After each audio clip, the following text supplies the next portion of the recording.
got all of the information. These are kind of my experiences with real estate, investing in them personally and with my siblings and my family, and you know, buying and selling houses and doing my own renovations.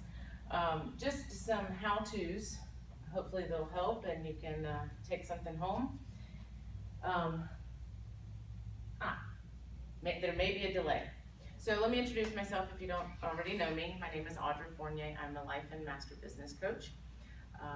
My foundation is pretty much here in Tallahassee. My mom's a lawyer and has been practicing here for 35 years. My background is in hospitality. I got my bachelor's degree in hospitality from FSU and a master's degree in business from Tampa, whereby the whole world changed in 2008. Hospitality was no longer relevant or a viable employable position. And so I ended up in the bankruptcy division of a corporate law firm working with the Middle District. We represented creditors like banks in regards to both business bankruptcy, personal bankruptcy, and foreclosures. So I got to see a really not so pleasant side of the real estate industry and the process for which banks actually default mortgage holders and take back property. Every bank will tell you we are not in the business of owning real property, so they became overloaded on their books and had to find ways to get property off their books through foreclosure auctions, sales, short sales, that sort of thing. My specialty is actually in customer service experience. I love the way that a business relates to its customers, how it targets its market, and which is very integral to being a realtor in the real estate market and really understanding who you're trying to sell your house to, and what the seller is thinking and what the buyer is thinking and how you make those things actually match together. So we're going to talk about the different types of residential properties, what to look for when you're searching, new construction versus turnkey versus renovation, and preparing yourself for renovation. So, if I'm not mistaken, you have this detached single-family residences, house, piece of land, manufactured home, which we often call mobile homes. There's a lot of different ones now, not just the standard rectangle. They come in all kinds of shapes and sizes now. Townhouses, which are generally two-story and attached to another building, or you have condominiums, which we often call apartments, but it's governed by a condo association.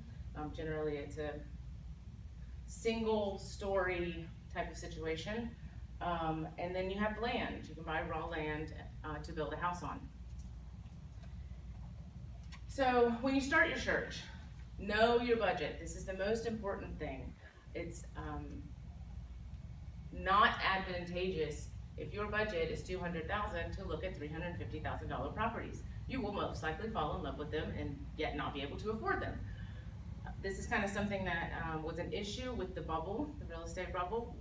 Mortgages were approved for people that, for houses, sizes, and amounts considerably outside of their budget. So when you go looking, make sure that you keep your budget in mind. You don't want to fall in love with something that is not viable for you. ROI for investments. If you're buying a residential property as a rentable income stream, when you look at the price, see if that matches with what you think you can rent it for. Generally, a good rule of thumb is if it's a $90,000 property, then you should be able to rent it for $900. So that would be 1%. If you're buying a piece of property and it's $100,000, but you know that it's only rented for $750, this might not be such a good idea. You're not going to get out what you put in. Also consider how long it's going to take you to make enough on the property to clear your mortgage. If you buy it for $60,000, but you can rent it for $1,000 a month, then it's going to take you much less time to pay that off. Keep in mind how many years of turnover you want to stay in. Know your why. When you're looking and searching, are you searching for a primary residence? Are you searching for a vacation home? Are you searching for an investment property? So the condition of those properties and the purpose for which you're purchasing it plays considerably into the type of properties that you want to look for.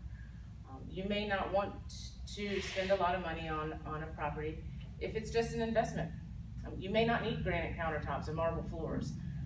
Really understand what you're looking for and the purpose for which you're looking when you do your search. Because that leads into, if it is an investment property, what kind of market would you be marketing to if you're gonna rent it out, right? What are your top 3 to 5 most important factors? Would it be the school district? Does it need to have 2-car garage? Do you need to have ample closet space? Do you need a 2,000 square foot house or a 4,000 square foot house? Or are you okay with 1,000 square foot because you're going to be renting it? Utilize those when you're filtering your searches so that you don't have 2,000 houses to look at. Narrow it down. It also helps you if you keep your search criteria, then some websites like Realtor.com or Zillow can send you things appropriate to your search results. So it can keep you up to date what's going on in the market. Oftentimes things will go on the market and be gone in 2 days. I got a contract on my last house in 3 days. So if you're not up on what's coming and going from the market, then you might miss something. Be realistic about your DIY level. I think a lot of people go in and they're like, this is a great house and this is a great price and we can do all of this stuff to it. So what's your DIY level? Are you a 1, can you change a light bulb? Or are you a 5, can you do a whole addition by yourself? Don't think that you're gonna go in and just rip out the kitchen, but yet you never really swung a hammer. I think a lot of people get themselves into something thinking, yeah, I can do it, I've seen it on HGTV, you know, it's so easy, you just go in and you like, just pull everything out, and then they're stuck with this like in the middle of, oh my God, what am I gonna do? Which makes it much more difficult if you're gonna bring in a professional because they don't really know where in your plan you are. Do you have the time to do a renovation? Do you have the money to do a renovation? Understand the value versus marketability concept. If I put in a $20,000 kitchen into a $100,000 house, am I going to get that return? If I put in a $20,000 kitchen or a $40,000 kitchen, but I intend to rent that, is that really reasonable? There is such a thing as over investing into your property, which means you're not gonna actually get the return of how much you've spent to do your renovation. So make sure that it's appropriate to your neighborhood, it's appropriate to the size of your house, it's appropriate to the value of your house, so that you're not over investing and just basically burning money. New construction versus turnkey versus fixer-uppers. So there's pros and cons of each. And again, you have to go back to what's important to me. The pros of fixer-uppers is that you can personalize a little better. And you can often purchase the property at a lower price because the renovations are needed. The cons, it's incredibly time-consuming. You often come into surprises. Once that you take out the kitchen, you realize that the outlets are no longer to code. So you didn't really think about having to put in new outlets. And if you have to put in new or additional outlets and you overextend your panel, well, that just bleeds right into a whole nother line item on your budget that you were not expecting. And then budgeting. So we have visions of grandeur and we like nice things. And you go into a project and you're like, okay, I'm gonna spend $10,000 on this. It's gonna be amazing, gonna be great. So then you get into the details. Well, I really like the glass backsplash. Or the light fixture is just, I think I'm gonna go with this one. So when you started out with a budget of $10,000, you end up with an actual spending cost of 15. Well, that extra 15, that extra 5, where did that come from? And what do you have to sacrifice to be able to have that pretty glass backsplash, or the granite countertop as opposed to having a laminate countertop, or quartz is the new big thing. So you have to really pay attention and manage yourself when you're doing a renovation or a fixer-upper. The pros of move-in ready are it's less work. You literally pack your stuff up and you move in and you're done. It's often more up to date because somebody has spent the time doing the fixer-upper or the renovation for you. And there's often less surprises. They've already conquered that electrical panel. They've already conquered, you know, the hole in the floor. So you really have less time, stress involved when it comes to a move-in ready. The cons are, you really have to take it as it is. So you don't have very much creative input into how that looks. So you better fall in love with it from the get-go. And it has a tendency to be more expensive because somebody else has already put the stress, time, effort, and consideration into making the house look nice. So which is more important to you? If time is an issue when you're moving, let's say you're moving from here to Panama City because you got a new job, you don't really have time to do the fixer-upper thing, it's much more convenient to have the move-in ready. Or if you're moving in the summer because your kids are going to a new school and your new zone, you don't have as much time that's expendable to be able to, you know, do drywall work. You need to get in, get your kids settled, and then the school starts before you know it. There are pros and cons also of new construction. I knew someone that would never live in a not new house. He was just not the sort to want to have to mess with anything. He wanted to know that everything was new and perfect and he didn't have to touch a thing. So the pros of new construction is that you ultimately have all creative input. You get to design it exactly as you want and pick all of the details and all of the colors. You have to come with a plan in mind. Often people that want to design a new home have an idea in their head, which is best. To have a concept, walk through the house in your head a few times so that when it comes to getting those details down, you know exactly what you want. And they welcome a challenge. Equal to planning a wedding, designing and building a house for a couple is probably one of the most stressful things that they can do. So be aware and welcome that challenge because it's coming. The cons is that it's incredibly time consuming. Not only are you doing a tiny little renovation on a house, you're redoing the kitchen, you're redoing an entire house. So be prepared to spend ample amount of time communicating with your builder about everything from landscaping to backsplash to fixtures, everything, colors, textures. It is incredibly time consuming. And again, there can be budgeting complications because you never know. It's perfect to say that I have a plan, I know what I'm doing, I know the colors, I know what I want it to look like, but then the foundation doesn't settle properly, and so you need a new truckload of concrete to come out, and that's a budgetary issue, or the cabinets aren't going to be in on time, or only this kind is available, but you wanted that kind. There are budgeting complications because you can't predict everything. Okay, so we decide that we're going to do a renovation, right? So we need to prepare. Preparation and communication are probably the two most valuable assets of a renovation. Are you doing the right project? And that comes back again to, is it appropriate for the house? Is it appropriate for the neighborhood? Is it appropriate for the market? And are you going to be able to, for the most part, reap the value that you're putting in cost? Have a master plan, down to every single detail.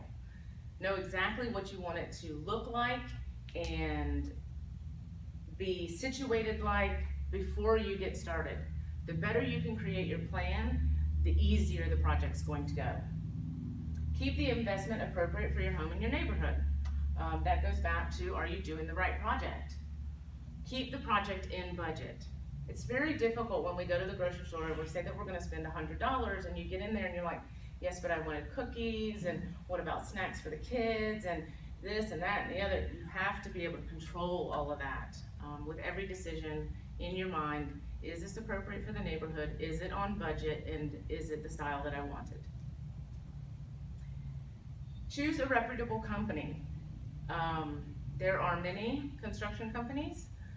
So make sure that you do your research, not just the reputation of the company, but sit down and talk to them to make sure that you mesh, that they're open to your ideas, that you communicate well, set some boundaries for that relationship so that the project will go smoothly because the line of communication is open. Design well and always think of the exit.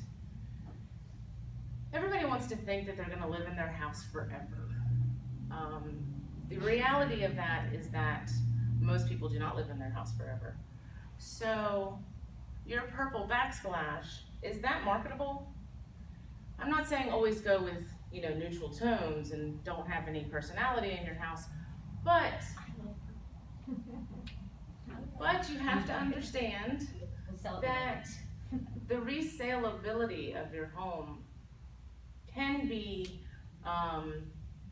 upset or the market can be considerably narrowed if you choose something that's outside of the realm of what people would like. If it's things like paint, that can be redone. If it's appliances or things that are stuck or nailed to the walls or the floors, just consider the resaleability when you go to make those choices. As well as what may be very fashionable now, in 5 years may not be very fashionable. So classic choices always stand the test of time.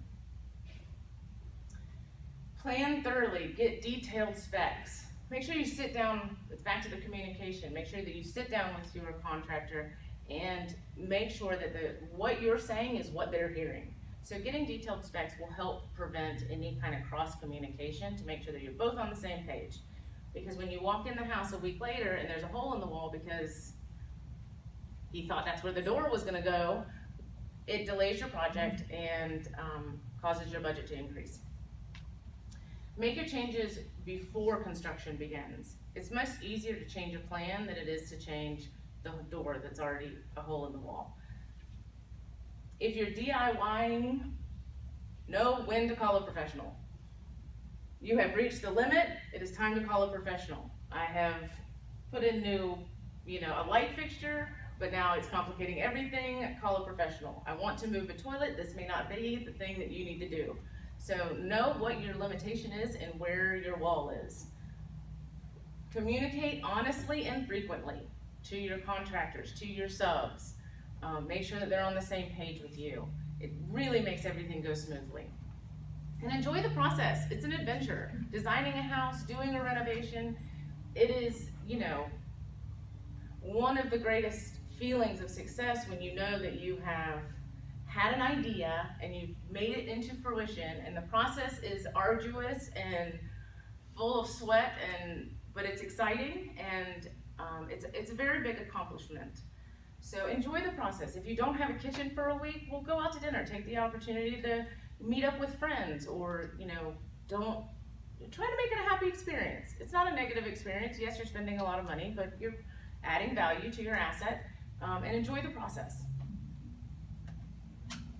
That's all for me, because Susan's up next, and she's going to actually tell us about residential real estate and the process of buying, and a bunch of other stuff. Okay. Well, I do have some handouts, so I thought I would just go ahead. All right, and I do have cards, but I'll go over here. Give me an extra one. Okay. Well, welcome. Awesome. My name is Susan Gwynn, and I'm with Armor Realty, and I have been a resident in residential sales with in Tallahassee since 2006. That's when I got my license, and it was right before things started to go. We had a little bit of a time where it was good, and then the market fell off, and so I used that time to really get educated and learn the market, so when it got better, I would be ready. So this is now. So the market is much better. I'm here, I did put a little bit of a bio in there, so you can look at my experience. I've been very involved with TBR on different committees. I'm on MLS committee now. involved with Women's Council of Real Estate, of Realtors, and I believe that you need to be very involved in your boards. So that being said, we'll go ahead and start. I'm here to talk to you about the buying process and how to best work with your realtor on what can be kind of a confusing and complicated process. The best thing you can do as a buyer when you've decided, I'm ready to buy, I've been renting for a while, I think this would be the best thing for me. Home ownership is a wonderful thing and we all need to take advantage of it. So you need to know, like you talked about, your budget. And that would be, you need to go to a lender first. Get pre-qualified, and that is not a complicated process. You can talk to really any local lender that knows the market. You can do this even over the phone. This is not a loan application, it's pre-qualification. They need to know your credit score, which they can look up, your employment, your salary, your debt to income ratio, all those things go into what purchase price you can afford to buy. So therefore, you're not going out and looking at things you can't afford, and then your feelings are hurt because you're falling in love with this wonderful house, you can't have it. So that alleviates a lot of frustration. Then either you can do that first or second. The first thing or the second thing, you sit down with the realtor. And what I do is I have a buyer's interview where we sit down. I go over everything that they should expect along the way, from how we look at houses or for homes. 90% of all homes, buyers are looking on the internet now. So they're finding homes that they want in the neighborhoods they want before we even sit down. And that helps us it's an easier process than it used to be years ago because they have already looked. You look on Zillow, you look on Realtor.com, you can look Craigslist sometimes, but you need to be careful at which website you're looking at. Zillow is a popular website that is not always very accurate. They don't update as frequently as they need to, and a lot of times buyers will have a list of homes they want to see and they're not available, they're sold or contingent. So that is something that we talk about in the buyer's interview. Another thing is, and a lot of buyers don't realize this, is buyers don't pay a commission. The seller pays a commission. So all the things that I, as a realtor or any other realtor does, and I put in your handouts all the things that they could possibly do, it's like the third page in, which is a lot. The buyer doesn't pay for that. So in the buyer's interview, I do express that is a good thing for the buyer, and I, in turn, would expect the loyalty from them that we will work together and it will be a kind of like a good experience. Now, as far as FSBOs, we call FSBOs, or for sale by owners. That is something that a lot of buyers feel like it's off limits as far as they can't see it because they work with a realtor. That's not true. Most for sale by owners, I have not run into, well, maybe one that didn't want to work with a realtor. All they do is they don't want to pay the full 6 or 5% commission. They want the half of the side. So as a realtor, you're working the whole deal for a 2.5 or 3% commission. And then they're happy to receive your buyers. So that's never something that you need to worry about with a buyer.